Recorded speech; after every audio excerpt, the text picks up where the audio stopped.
ওই পাহাড়ের উপরে এক হলো হযরত আদম আলাইহিস সালামের পায়ের ছাপ। এই পায়ের ছাপটা 5 ফিট 7 ইঞ্চি লম্বা আর 2 ফিট 6 ইঞ্চি প্রশস্ত।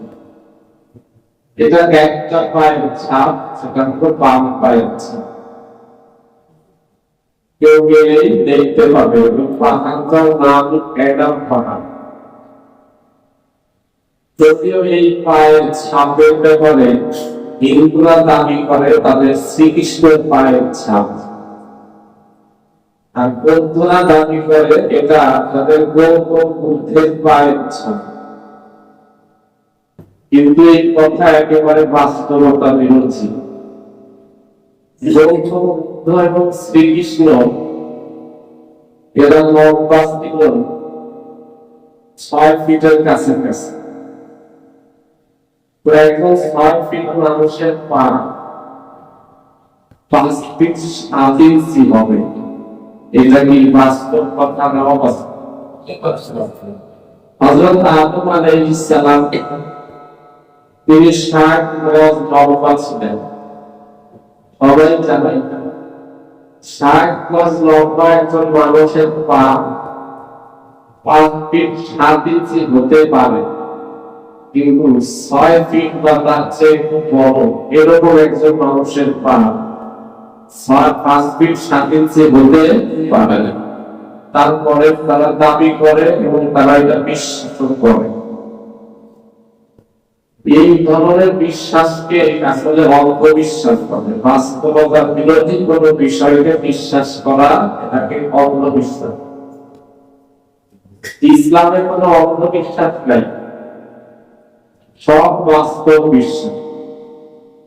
হযরত আদম আলাইহিস সালামের পায়ের ছাপ। আল্লাহ পাক রব্বুল আলামিন হযরত আদম আলাইহিস সালামকে এবং হযরত হাওয়াকে দুনিয়াতে পাঠিয়েছিলেন দুইজনকে দুই জায়গায়। একজনকে বর্তমান বিশ্ব মানচিত্রে শ্রীলঙ্কা নামে যে দেশ, ওই দেশের একটা পাহাড় অ্যাডাম পাহাড়ে। আর হযরতে হাওয়া আলাইহিস সালাম ওনাকে পাঠিয়েছিলেন সৌদি আরবের জেদ্দা। জেদ্দা শব্দের অর্থ হলো দাদি। যেহেতু হযরতে হাওয়া উনি আমাদের সবার মুরব্বী, এই হিসাবে আমাদের জেদ্দা, ওই জন্য ওই জায়গার নামই হয়েছে জেদ্দা। দেখেন দুইজনকে আল্লাহ পাক রব্বুল আলামিন যে দুনিয়াতে পাঠিয়েছেন ব্যবধান কত হাজার কিলোমিটার। হাদিসের মধ্যে আসছে রাসূল করিম সাল্লাল্লাহু আলাইহি ওয়াসাল্লাম বলেন, হাদিস হযরত ইবনে আব্বাস রাদিয়াল্লাহু তাআলা থেকে বর্ণিত। ইবনে আব্বাস রাদিয়াল্লাহু তাআলা বলেন, قال رسول الله صلى الله عليه وسلم إن آدم يأتي البيت 100 آتية لم يركب قط فيهن। হযরত আদম আলাইহিস সালাম পায়ে হেঁটে 1000 বার হজ করেছেন। কখনো তিনি কোন বাহনে আরোহণ করেন নাই, পায়ে হেঁটে 1000 বার বাইতুল্লাহে উপস্থিত হয়েছেন। সুবহানাল্লাহ। লাম ইয়ারকাব কত ফিহি, কখনো কোনো বাহনে আরোহণ করেন নাই। হযরত আদম আলাইহিস সালামকে আল্লাহ পাক রব্বুল আলামিন যখন বেহেশত থেকে দুনিয়াতে পাঠিয়ে দিলেন,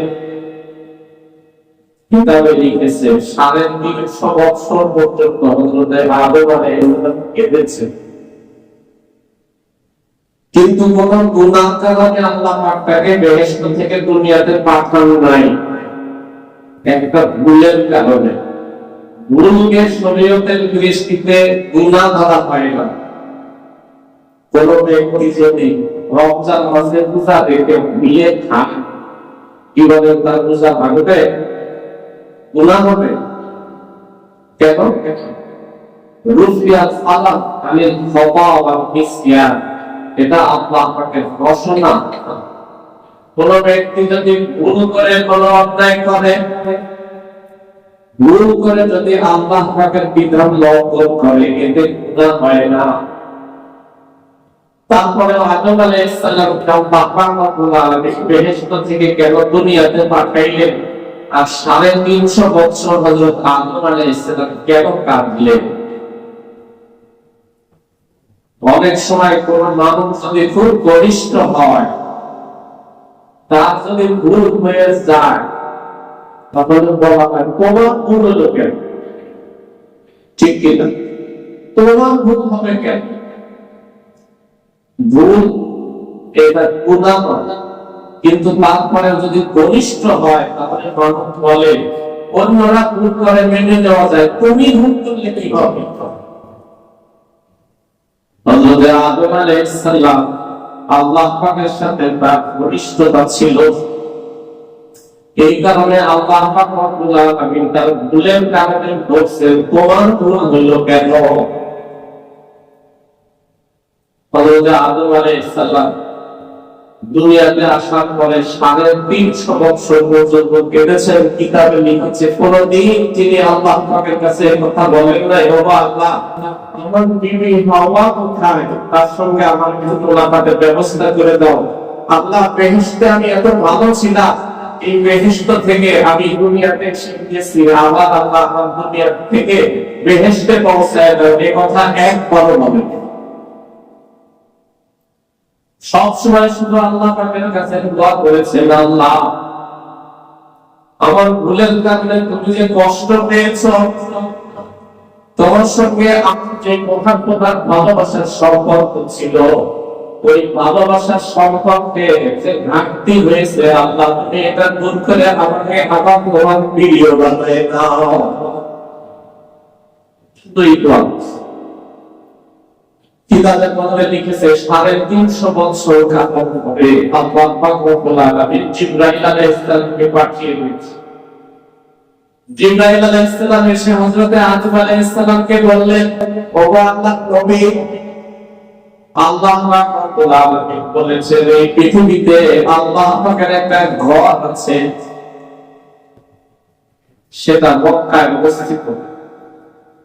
আপনি সেখানে যাবেন, বাইতুল্লাহ তওয়াফ করবেন, জিয়ারত করবেন, আল্লাহ পাকের কাছে দোয়া করবেন, আল্লাহ তাআলা আগের মতো আপনার উপরে খুশি হয়ে যাবে।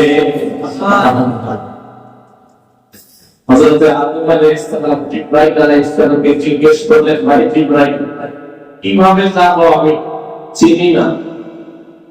কিভাবে লিখেছে হযরত জিবরাইল আলাইহিস সালাম পুরো ঠিকানা পেছন একদম হযরত আদম আলাইহিস সালামকে বলে দিলেন। হযরত আদম আলাইহিস সালাম শ্রীলঙ্কা থেকে প্রথমে ভারতে আসলেন, ভারত থেকে মালয়েশিয়া থেকে ওমানে গেলেন, ওমান থেকে সৌদি আরবে গেলেন। মক্কায় প্রবেশের আগে আরাফার ময়দান, আপনারা জানেন বাইতুল্লাহ থেকে সোজা পূর্ব দিকে হলো আরাফার ময়দান, 20 কিলোমিটার দূরে। আরাফা থেকে আমরা সবাই পশ্চিম দিকে ফিরে নামাজ পড়ি। কি বলেন? পশ্চিম দিকে, আমাদের বাংলাদেশ থেকে যখন পশ্চিম দিকে ফিরে নামাজ পড়ি, আরাফার ময়দান থেকে আমরা পশ্চিম দিকে ফিরে নামাজ পড়ি। কেন? আরাফার ময়দান থেকে পশ্চিম দিকে কাবা, আর আরাফার ময়দান হলো কাবা থেকে পূর্ব দিকে। এই আরাফার ময়দানে যখন হযরত আদম আলাইহিস সালাম পৌঁছেছেন, আল্লাহ পাকের কুদরতে কাবায় পৌঁছার আগে এখানে হযরত হাওয়া আলাইহিস সালামের সাথে দেখা হয়েছে। আল্লাহ পাক এটা চেয়েছিলেন এই ময়দানটা হবে সারা পৃথিবীর সমস্ত মুসলমানদের একত্রিত হওয়ার একটা জায়গা। এই জন্য আল্লাহ পাক রব্বুল আলামিন কুদরতিভাবে হযরত আদম আলাইহিস সালামকে কে যেভাবে শ্রীলঙ্কা দিয়ে ভারত হয়ে ইন্দোনেশিয়া দিয়ে একেবারে মালয়েশিয়া দিয়ে এখানে নিয়ে আসলেন, ওদিকে জেদ্দা থেকে হযরতে হাওয়াকে নিয়ে আসলেন আমার